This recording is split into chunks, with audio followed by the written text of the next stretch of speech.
So a bunch of people are asking online, what's the deal with all the Q's in Colorado license plates? It's something you don't notice until you actually start to look for it. So I decided to get out in the community, not too far from my desk. Let's see how many Q's we can find on this one city block. There's one. This may take a few minutes. In the meantime, we set up an interview down the street. There were 3 cars with Q's on that block.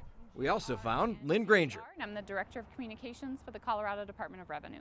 She ought to have the answer. Up until about 6 years ago, we used a font on license plates that made it very difficult to distinguish between the letter Q, the letter O, and the number 0.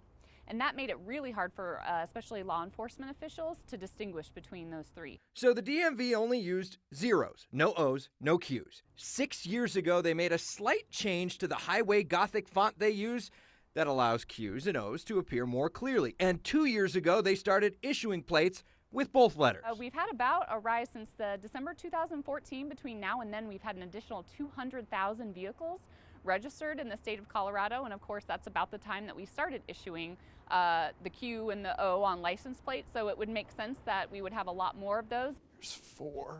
So either the novelty or the sheer volume of newly licensed cars is making people notice. I think it's funny that that's something that people would kind of catch on to and go, hey, that's weird. Back on our block, it didn't seem like a popular letter until the end. 10, 11. 4 cars in a row had Q's, making the grand total 12. And since then, I've seen Q all over the place. For Next, this is Steve Staeger.